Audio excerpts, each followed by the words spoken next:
not stand at my grave and weep. I am not there, I do not sleep.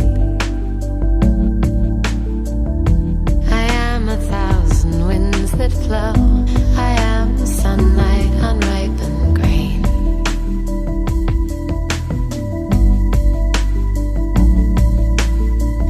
I am gentle autumn's rain.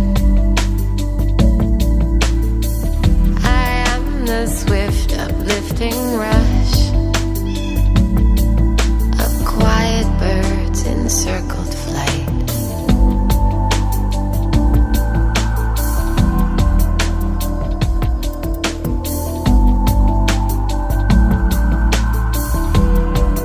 Stand at my grave and cry. Do not stand at my grave and cry. Do not stand at my grave and cry.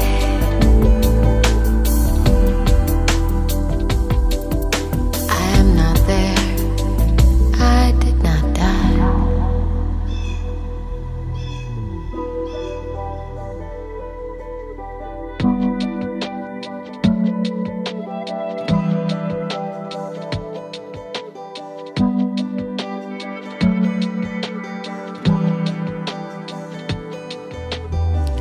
Man as of yet is half grown. Even his flower stem has not appeared yet. He is all leaves and roots, without a sign of stem in sight. Blossoming means establishing a new, pure relationship with the cosmos. It is the sign of heaven. It is the sign of a cobra. It's the sign of a man who knows himself royally, crowned with the sun, his feet gripping the earth as he goes.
Did not die.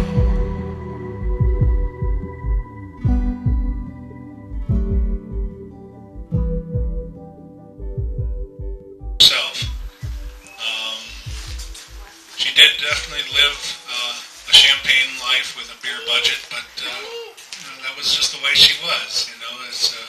She always wanted the best she could get, and she always wanted the best for us. Even when she was mad at us, she would, see if we needed $20, she'd give us $20. Even if it was our last $20. It was always, she always was ready to help. I see Dave and Rob out there, and she was the second mom to many of us because we were down in her basement playing Dungeons and Dragons, and she was happy with that because she knew where we were. I'd say, hey, is Dave and Rob, is it okay if they come over? She'd say, yeah, we're going to get pizza. And that's the way it was. And there was always room for one more, even when things were tight. So, Mike, do you got anything you'd like to share?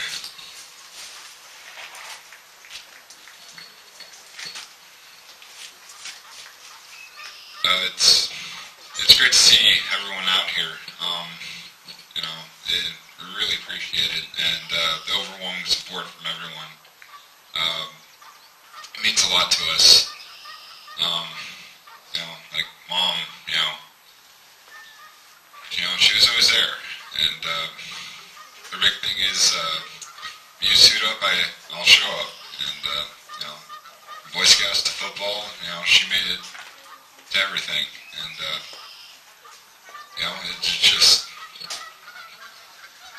it's amazing to see someone's life and how many lives that she's touched. I posted on Facebook, and my buddies that used to come over and game, they were just devastated. And I was going to share one of their stories. My buddy Roger posted about Mom, and he said, "We did a lot of very dumb things too. Shooting each other, bike riding, skateboarding, playing with fireworks, consuming mass amounts of caffeinated beverages and junk food. She didn't intervene. She let us have our youth. We were allowed to make our poor choices, and she was there when she needed help to recover from our mistakes. I remember one morning waking up around noon, eating 2 quarts of vanilla ice cream, which we later discovered were hers. I think she was actually very upset. Before I left to go overseas, she gave me an ornament of St. Michael to protect me, even knowing I wasn't even very religious. I kept it on my top pocket the entire time, because it doesn't hurt to have a little bit of luck. I had a few coast calls, but there was one particular I think I really cheated death. An RPG was launched at me, maybe from 50 yards away. For a moment I knew that was it. No light flashing, no time for anything except watching the vaulted green football with the tail of yellow fire whizzing towards me. Done, fin, over. Even now I still have no idea, but it curved about 20 feet away, passed over me and another guy, and exploded harmlessly against the wall behind us.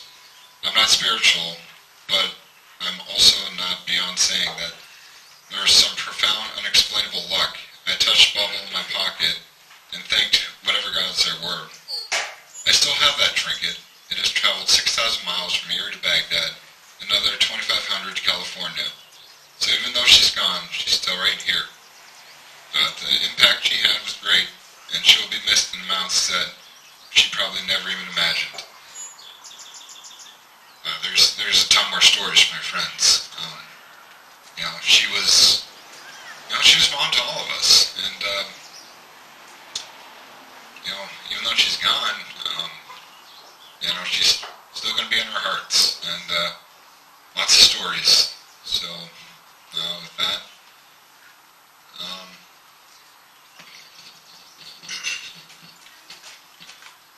we all know Mom loved a good fight. If she could find one, whether it was for a cause or to keep Michelle in a school that was where she wasn't going to get bullied, and made sure, even if she wasn't in that school long enough, that she graduated.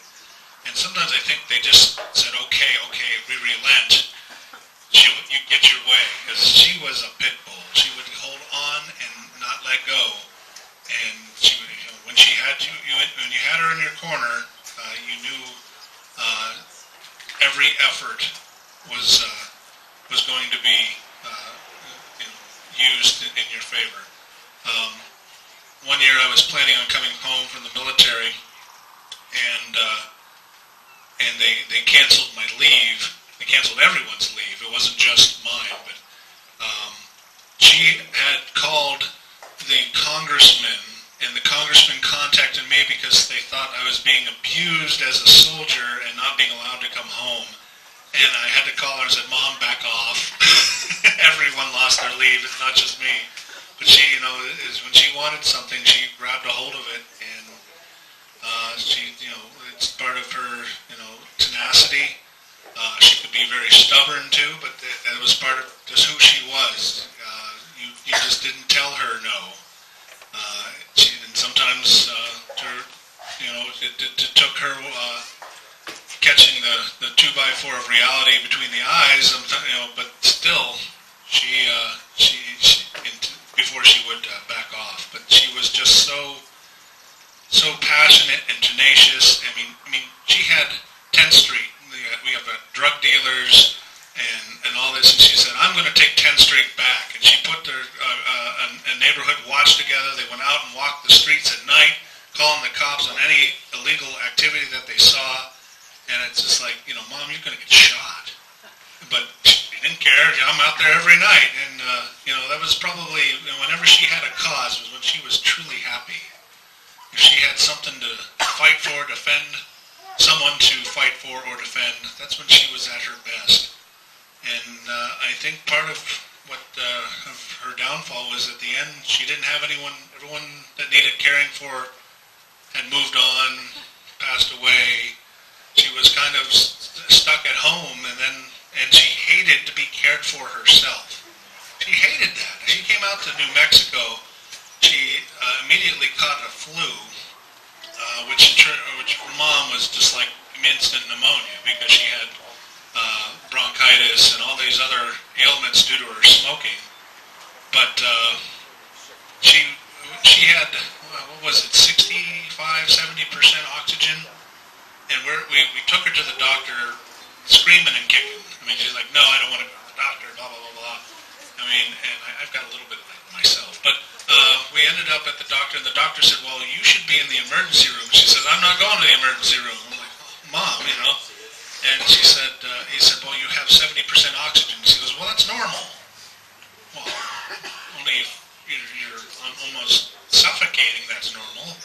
But she refused, and the doctor gave her medicine, and it's funny because then I had to go pick up it was for a nebulizer, and she had to go pick up the medicine at the pharmacy, and they didn't have the machine there, so I had to go get it at the medical supply store.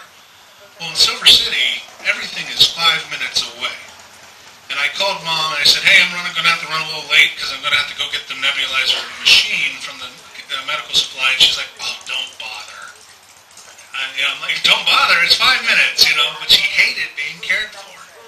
She wanted to care for everybody else.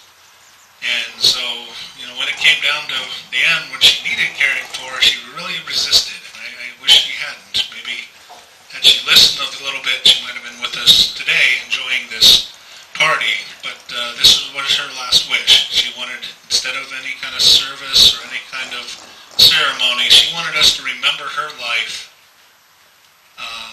And that's what we're doing today. We're having a party, and that's for Mom. In the cooler over here, we have some squirt. This is her drink of choice. I recommend that you have one, even if it's just a sip, and toast Mom. Because that was her drink, and I don't think she drank water. I think it was just squirt. So, Michelle, anything? Can't do it. Okay. Well, we have a little memorial video that I put together, and there's a whole bunch more photos over there that we found when we got back. And this is just a sample of her life. But this over there, there's so much more. There's photos of Uncle Bob and Uncle Rick and Grandma and Grandpa when they were. One of them, I don't think Rick was even here yet. It was just Uncle Bob and Mom and Grandma and Grandpa. They're so young. Everybody looks so young, and it's just amazing to see what you go through in a life. So I'm going to play this here.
bluebirds fly,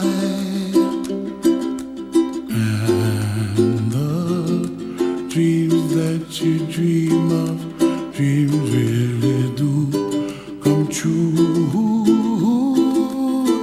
Ooh, someday you wish upon a star, wake up where the clouds are far behind. Be where trouble melts like lemon drops, high above the chimney top. That's where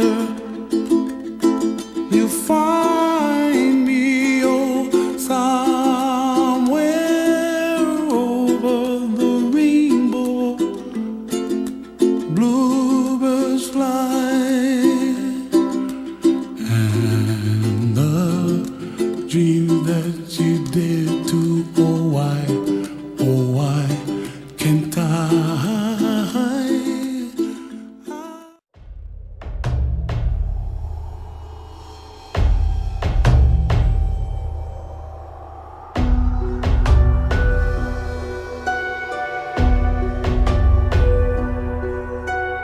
Do not stand at my grave and weep. I am not there. I do not sleep. When you waken in the morning's hush, I am a swift, uplifting rush. I am a thousand winds that blow. I am the diamond gleams on snow. I am the sunlight on ripened grain. I am the gentle autumn rain.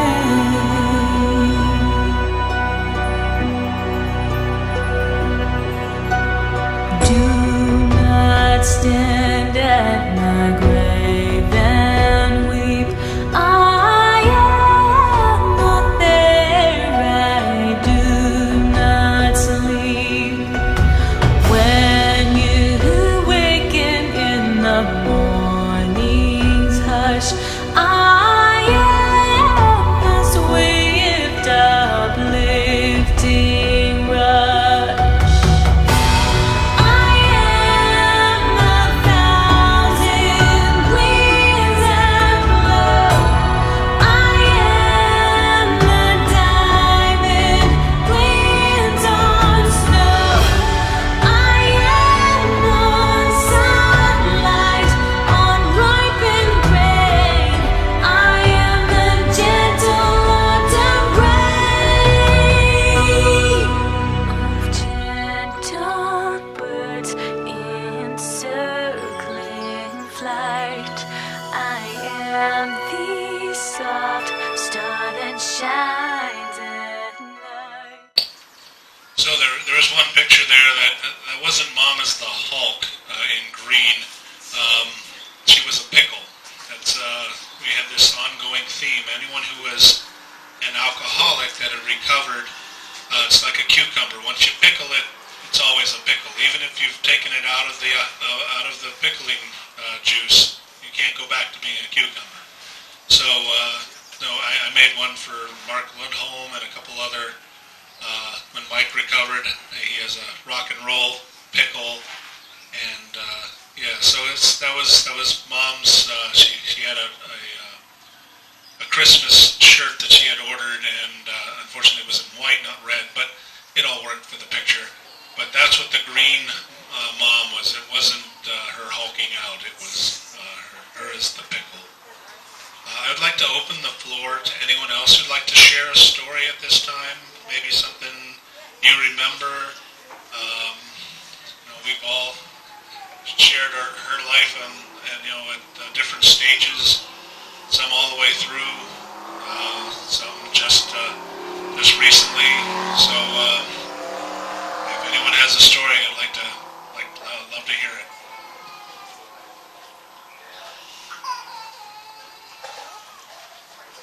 Okay.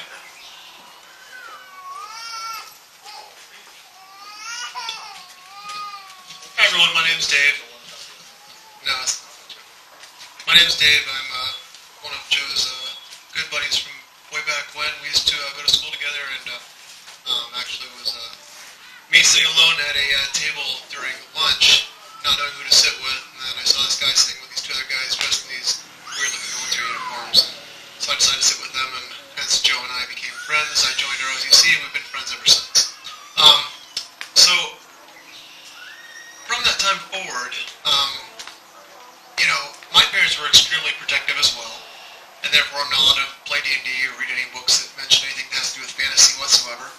And so I would spend a lot of time over at Joe's house, and we'd go down to Joe's mom's, and at the time she was down by the Mill Creek Mall. I'm not sure what the street was. But we'd go down there all the time, and that was pretty much my weekend getaway, and we'd be hanging out with Joe and his mom and his little brother and little sister. And it just seemed like I was always down there, and there's a couple families that I had like parents away from my parents. And Linda was one of those people who just was always welcoming me there, even when I was like a rowdy little teenager. And we'd show up, and no matter what was going on, it was, okay, let me order you guys Little Caesars pizza or whatever pizza you guys want. And of course, Joe and I would disappear into the basement to play D&D or whatever, or go walking the streets at night, to which, of course, she was not too happy about that, especially when the cops stopped us the one time. And I think she came out and protected us, didn't she? No? We talked her out of it. Oh, okay. But, so anyways, she was just one of those people who was always there to, like Joe said, let us be kids. And, I don't know, it's hard to see something like that come to an end. So, I don't know, I hope that's... There's more to that story. Mom's drink of choice was bourbon whiskey. I didn't mention that. Yeah, I know, but why not? I mean, this is, if they were going to expose it, we're going to expose it. We decided to challenge ourselves at the ripe age of, 16? To see how much we could drink. And then we decided to walk it off because we weren't that good at it. But yeah, the Mill Creek cops did stop us. It was a bit of a hair-raising experience. But we, hey, did you know there's a curfew? I'm like, no, we're not. We're from Erie, not Mill Creek. We're visiting. So luckily, nothing came of it. But yeah, that was. I'm sure she wondered what happened to her bottle that night. Yeah, it was we not as full. No, it wasn't. Nor were we as any brighter for it. But yeah.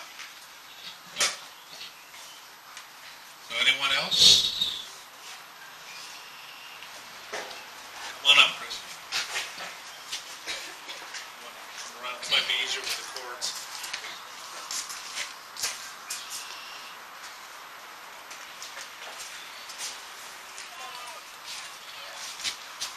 Well, I'd like to say that I'm a friend here of Shelley's, and I would say Mike's is also. I've known him probably 10 years, at least or more. Linda was always a very welcoming woman. There were many times when my mother, she was just sick. But there were times where she would invite me over to family events, Christmases, and she was just always welcoming. And I will just never forget how welcoming she truly was. She always said, if you need something, ask me. And that's just the kind of woman that she was, and that's the kind of woman I will always remember her as. Mom touched a lot of lives. After she recovered from alcoholism, she spoke to other meetings and told the story. In that story, my nickname was the Little Shit because I had to give her an ultimatum. It didn't help, and when just like there was one of those reality 2x4s, you realized she did have a problem, and she did get the help. So I went to one of her meetings and heard her tell her story, and I didn't realize how many people that touched. My friend Will Kramer, he also recovered from alcoholism and drug addiction, and he used to go to all her talks because she was very inspirational. Michelle at her work, you just discover that somebody knew her just totally out? Was it in your work? Yeah, when I worked at Giant Eagle. You worked at Giant Eagle? Yeah. Someone you didn't even realize had a problem and was, coping with alcoholism, said that they had seen her speak and really touched their lives. She helped them change and get clean. So, she helped so many people, and probably many she didn't even realize she helped just because she shared her story. She got, Mike. She gave him the hard road and got him cleaned up, and he's been sober. How long now, Mike? 6 years. Yeah, so 6 years he's been cleaned up and doing pretty well. So Mom always supported us no matter what. She may have been mad at us, but she supported us. So, if there's anyone else that has any other stories, please feel free to share. Oh, here comes Rob.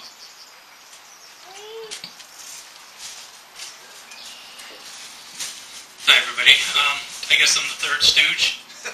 Dave, Joe, and I back in the day. Right. One of the things Joe was talking about was sobriety, and I think it was very important to Linda. Joe may have forgotten about this, but Dave and I and he all went with her to one of her meetings. This is probably 25 years ago, but she was very inspiring. And as other people have said, very welcoming when we were at our house, hanging out in the basement, being gaming, nerdy, high school age kids. But she was very welcoming, and she didn't let us get away with murder, but she let us be kids and have fun, and there's a lot of good memories there. And she was a great woman. I think those of us who got to know her are better for it, and I think a lot of people are going to miss her a lot. Thanks. So, with that, there's lots and lots of food. Please, seconds, thirds, fourths. Help yourself if you want to share stories. There's a book over there by Chris. If you want to write something in the book, some memory, some wish well for the family and friends that have come here today, and the people that have known Linda. Mike is videotaping this, so if you know anyone who would like to see it, I'm sure we can get it arranged. So I guess with that, thank you for coming, and please socialize, eat, and be merry. That's what Mom would want. It's a party after all. Please do. So with that, thank you, Mom, for everything you've done. She always used to say she hated to be a burden. She's never a burden. And I wish she would know that. Thank you.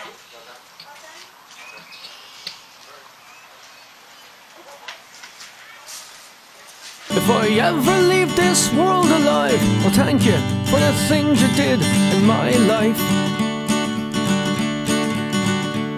If I ever leave this world alive, I'll come back down and sit beside your feet tonight. Wherever I am, you'll always be more than just a memory. If I